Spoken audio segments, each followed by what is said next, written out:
Okay, World of Motion. World of Motion. Where's the tape? This one. Alright, Dream called Epcot.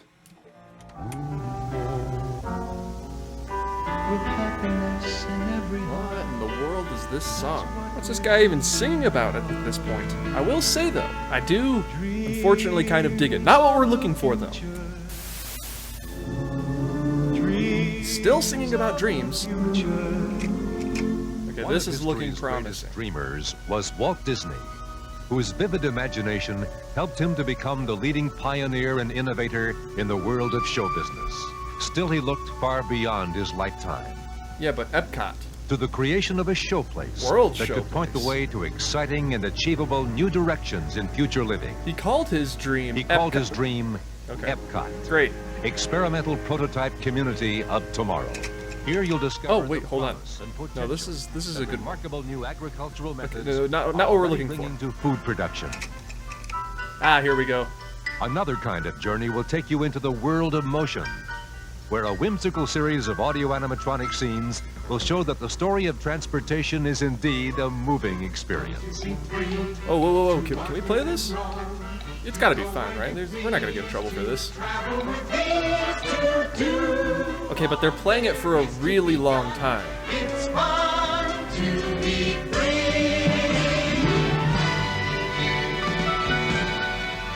But what about the future? You tell me, man. Trans Center will give you an over-the-shoulder look at new designs and technologies for tomorrow's world of motion. Okay, whoa, no, too far. This is not what we're talking about in this video, although, God, look at Horizons. Where you'll discover the envisioned technologies of the 21st century and beyond. All right, World of Motion. World of Motion is a very easy attraction to describe. For those of you who've never been on it, let me paint you a picture. Think a slow-moving dark ride along the lines of Spaceship Earth, also at Epcot, where Spaceship Earth takes us through the history of humanity when it comes to communication. World of Motion took us through the history of humanity into the future while informing us, teaching us even, dare I say, about the topic of transportation, be that carts or cars or rockets or whatever this is. And when Disney announced that Test Track would be receiving a brand new theme, an update, using the original World of Motion attraction as inspiration, I was extremely excited, and this is one of the few times in recent Disney parks memory where my excitement was exceeded by the actual attraction itself. Test Track 3 is the best. It's so good. It doesn't take us through the history of transportation like World of Motion did. Like I said, it's inspired. It's not a sort of Test Trackified remake of World of Motion, but it does still have that same sort of vibe, that same message that World of Motion had when it opened all the way back in the 80s. It perfectly captures that 1982 through sort of 1990, 2000s Epcot Center optimism. It captures it perfectly. It's something I haven't seen done in a Disney ride for a very, very long time. I think if I could show Walt one attraction at Epcot, it would probably be this one. I'm thinking of the other ones off the top of my head, the big e-tickets, Frozen, Ratatouille, maybe even Mission Space or Soarin'. He might like Soarin', but I think Test Track 3 and Moana the Journey of Water, but Test Track 3 mainly is a big classic Disney style attraction. It's one that we've all wanted for a very long time, not tied to an IP, might I say. Tied to a brand, sure, sponsored, but not an IP. And I was there, my friends, on opening day for Test Track 3.0 with my good friend Disney Dan. And he was my car mate, partner for my first voyage, my first trip on Test Track 3. And while the story of the attraction teaches you about the technology that's currently in use in cars and maybe cars further into the future a little bit, at the very end, the grand finale takes you speeding quite literally into a city of the future. But along the way, there's a lot of Easter eggs. There's a lot of callouts, a lot of references to the Epcot Center of the past that you can see. Almost everywhere you look, there's something. And that is what we're talking about in today's video. Easter eggs in Test Track 3.0 that you, my friend, if you've been on it, might have missed. And I guess there's no better way to start than at the very beginning of the attraction. Now, the first major scene we enter is the cityscape, the nighttime city scene with the wonderful parallax effect on the wall that transforms into a bunch of tiny little motion dots, and then we go forward into the brakes test portion of the attraction. But we gotta back up because there's so much to see in this city. Even before we get into the city, the initial seatbelt check features signs that I believe are lifted directly from Test Track 2.0. Here's a video showing the current seatbelt signs in Test Track 3, and here is a picture of the old seatbelt signs from Test Track 2. They're exactly the same. Now, is this an Easter egg, or did they just decide to not swap out the seatbelt signs? I will leave that up to you, but I do think it's a nice little remnant, at least, a remnant of Test Track 2. Whether or not it's a deliberate callback remains a little up in the air. Okay, now we can get into the actual ride. Go back to the city scene now. There it is. We're back. As we ride through what the sign says is the business district of this semi-futuristic city, we're getting there, we see how cars see the world through the use of LiDAR before almost being cut off and probably killed, crushed, etc. by another car. Now this Easter egg, or maybe detail, maybe secret, happens very quickly, so you need to keep your eyes open. But if you look at the back window of the car that almost kills all of us, you might be able to see the outline of a person's face. I'm not kidding. I don't know, maybe it's just me, maybe this is kind of a stretch, but you can clearly see a face peeking out of the window back at you as you pass this car. It's actually kind of creepy, and I like it. But then we do the second part of the speed test, the wireless charging road, I believe is what it is, before we make our way to the Easter egg house, or the house of the future, sort of like an intervention style home of the future. And there are Easter eggs every which way you look in this house. They're everywhere. First and most obvious of all, the address of the house is 10182. October 1st, 1982 is the opening date of Epcot Center. That's pretty self-explanatory. The doormat also is the World of Motion Pavilion logo, the pavilion logo that's still used for Test Track to this day. It's really hard to find a good photo, a good shot of it, because it's kind of at an angle, but next time you're on the attraction, look at the doormat. I promise it's there. I don't believe the logo ever really disappeared. It was just sort of de-emphasized during Test Track 1.0, but it did reappear during Test Track 2, especially on those trash cans. Those Test Track 2 trash cans were very important to the theming. Now, hidden somewhere in this scene, in the house, I don't know exactly where because there's just so much to look at, so many Easter eggs in the house, there are 3 models of all 3 incarnations of the Test Track ride vehicle. The Test Track 1.0 Crash Test Dummy 1, the Test Track 2.0 Tron looking one, and now the 3.0 World of Motion one. It's in there somewhere. I'm not quite sure where exactly. It's in there though. You have to find it for me and then let me know where it is so I can look at it and take a picture. Also, another task. I zoomed in on those books for a reason. I don't know what the titles of them are. I don't know what the authors of those books are, but if Disney is up to anything, they're always putting names on books that are Imagineers names or references to old rides, so check back with me later on that one. The next room is about customizing your car on the fly. It features a really cool Pepper's Ghost effect, and while it may or may not be an Easter egg, I'm sort of leaning toward it being a reference, a callback to the custom car creator that existed for Test Track 2. Go for it. First, select a new vehicle model. What about this one? Good choice. Now let's see how it looks. Oh, let's try another. That looks good with the third row. And here's one I think you'll really love. Oh, I could get used to this. The scene uses a lot of the same beeps and boops, the same techie sounds it used for Test Track 2.0 when you were making your car, and it just seems too close, too on the nose for it to be a reference to something else. And now, before we leave the garage, before it's fun to be free, you think I forgot. You all thought I forgot, didn't you? No, of course I didn't forget. How could I forget when it comes to Living with the Land, the best ride at Epcot still? Okay, we're talking about the second best ride right now, Test Track 3, but Living with the Land, or I guess just the land, does have a little bit of representation in this new ride. When you're going through the Pepper's Ghost scene, don't look to the left-hand side to see the car customizations, look to your right, and there's just a ton more Easter eggs, including the pavilion logo for the land, hidden amongst some gardening supplies, and a 3D printed sculpture of a show scene from World of Motion. And I do believe it's the entire show scene, by the way. This isn't just a piece of it, this is the entire thing. The sea serpent and the sailor, taken directly, my friends, from the original World of Motion. Yeah, it's so cool. It's so cool. This is the 3D printed statuette of the scene. It's not colored or anything. It's full grayscale, but it is the entire scene. I just love the attention to detail. I love the shout out, the call out to the past. This really does cement that they were trying to make this feel like World of Motion. Just a little tiny piece, literally, of World of Motion in this ride. But now, my friends, it's fun to be free. Now, how about we kick back and enjoy the ride? Sure, it's always fun to be free. Hey!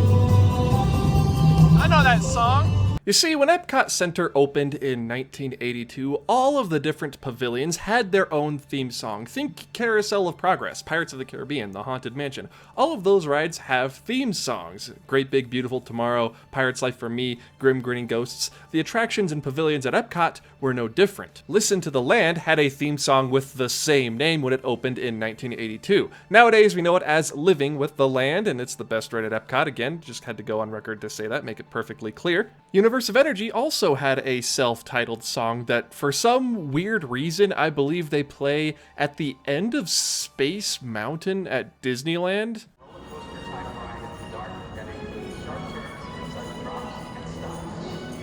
Are they playing Universe of Energy back here? Am I crazy? How long has that been part of the loop? That's the Universe of Energy from Epcot.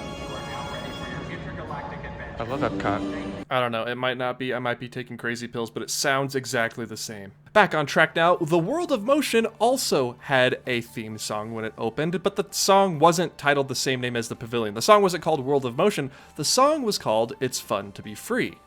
Be free to wander and roam, to go where you please, to travel with ease, to do all there is to be done.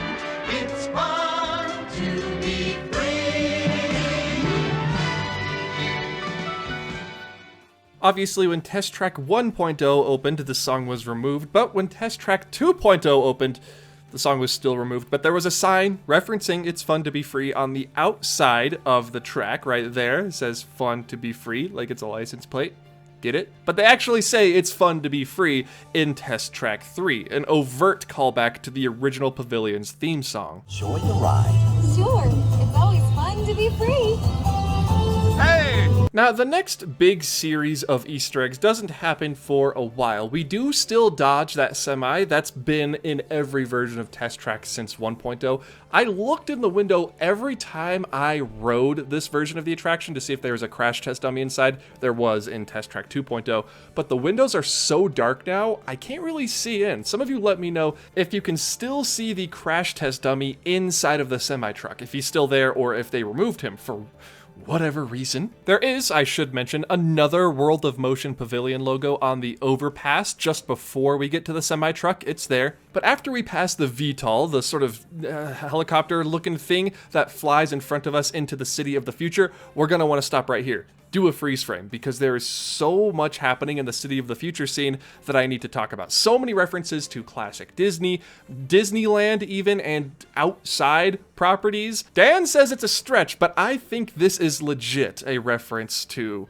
a marvelous property, but we'll get there. Hold on. First and foremost, if you follow the God rays, if you follow the sun, it looks like the creator himself is telling you to look at this giant skyscraper in the distance with an antenna on the right-hand side sticking up. If you're a big People Mover fan, like I know you are watching this video, fellow People Movers, if you are a People Mover fanatic like myself, you immediately recognize this as the Progress City Hotel from the Progress City model, from Walt Disney's original version of Epcot. You can see the hotel in this piece of concept art here, where the antenna might be slightly shifted, or this is just a different perspective, but it's there. It's the original Epcot, a throwback to the earliest version of Epcot before even Epcot Center existed. And here it is, again, in the City of the Future. We made it, everybody. We're finally tiny. We're living in the People Mover model. This is my perfect ideal afterlife. This is where I want to spend eternity, just sitting here in the City of the Future in a tiny version of the Epcot model.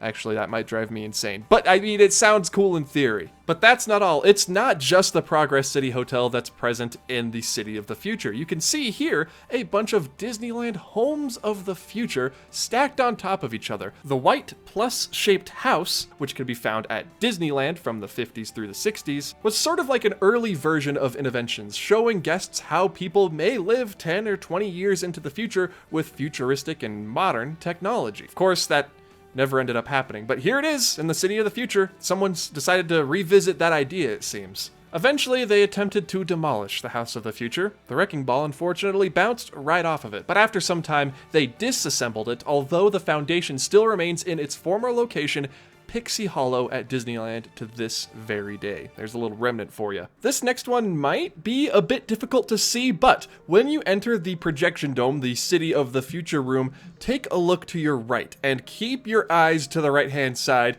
and you might see a building that looks very suspiciously similar. In my case, this is the one where Dan said I was reaching, to Avengers Tower, or the Watchtower now, I guess, in the MCU, in Avengers. Now, obviously, it doesn't have the A on the side, and it's not exactly the same. I don't think that it's supposed to be Avengers Tower. I think it's supposed to be maybe a reference to Avengers Tower, because it's that same weird sort of conical flared shape as it goes up with the helicopter deck at the top and then the point. I don't know. I think it looks exactly like Avengers Tower. Maybe. I'm insane still. But now we head outside to the speed test, or I guess just the speed loop.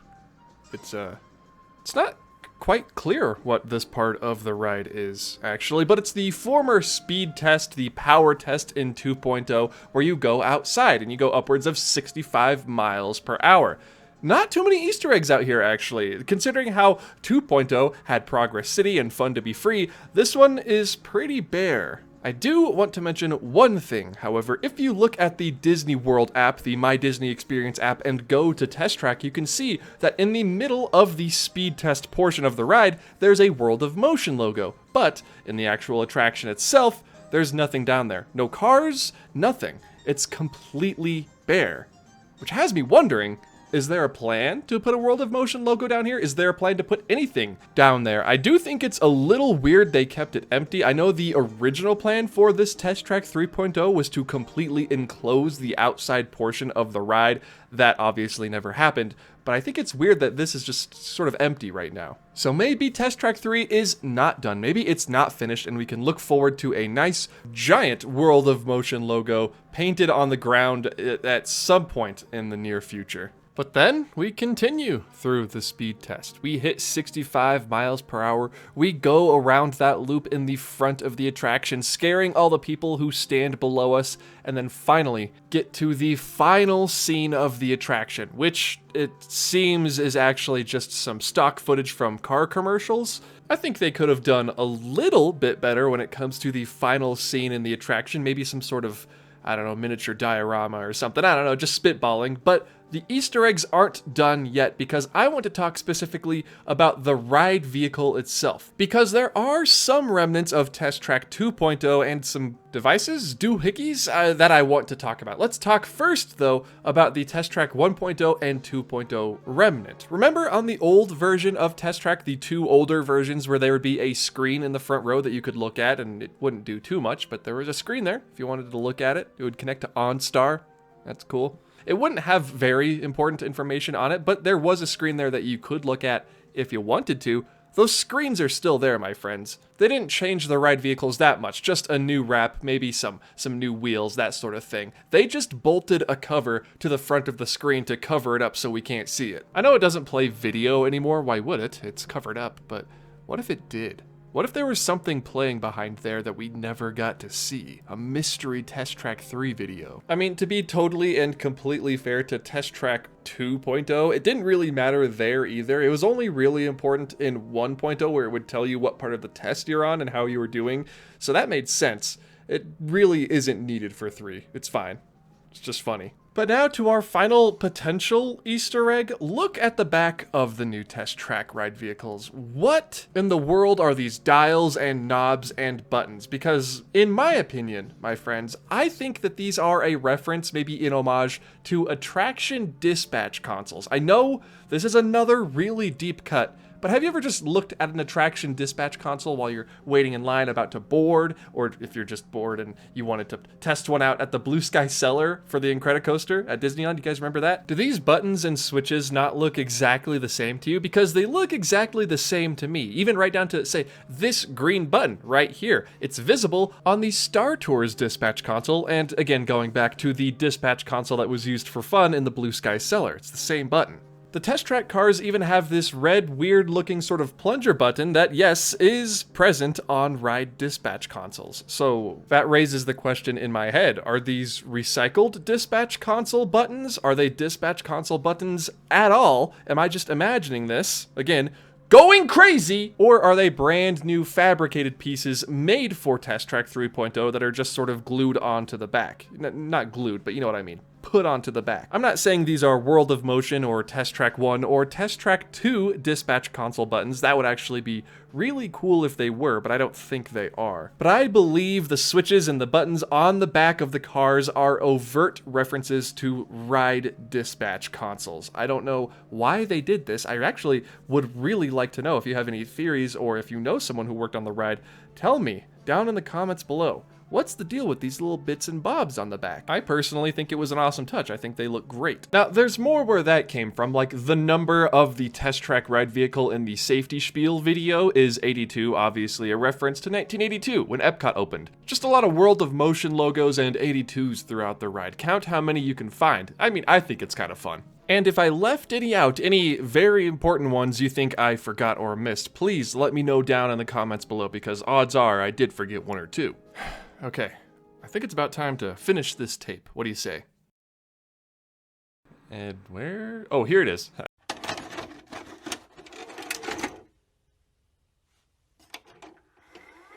wonder if they're getting ready.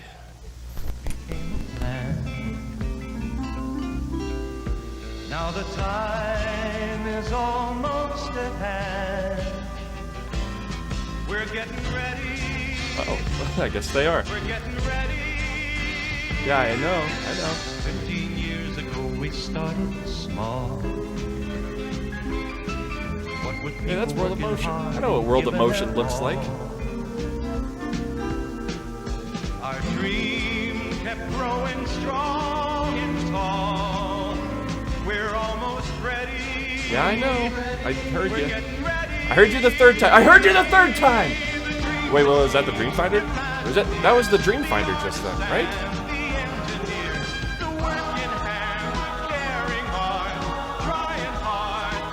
Yeah, I see you, Kitchen Cabaret. I know they're putting Kitchen Cabaret front and center in this promo video. By the way, they're getting ready. In case you couldn't tell.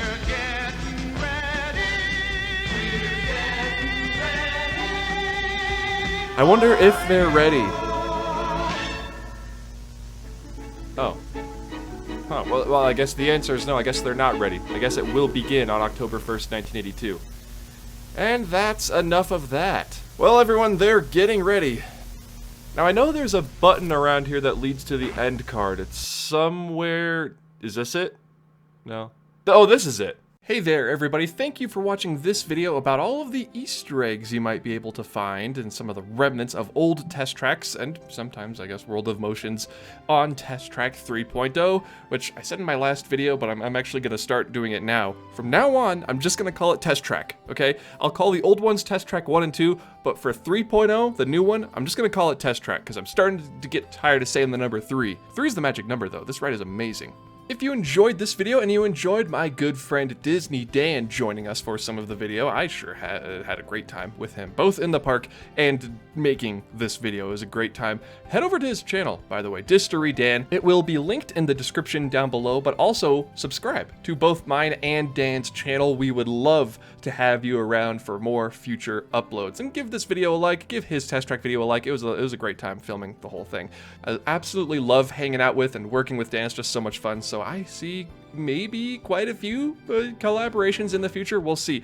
If you really enjoyed this video and you want to help out the channel just a little bit, there will be a link down in the description below to my Patreon page, where even just $1 a month will get you access to early episodes launching the day before everyone else gets them, and exclusive communication with me. If that sounds interesting to you, it'll be down there, just in the description. However, if you'd rather follow me and you don't want to spend any money, you can absolutely do that on Twitter, Instagram, TikTok, and Blue Sky. I am on all of those websites. Just to make it easier to find me, I am at Offhand Disney. But that, my friends, brings us to the end of this video. Thank you all so much for watching. I look forward to seeing everybody here in the next video. Goodbye.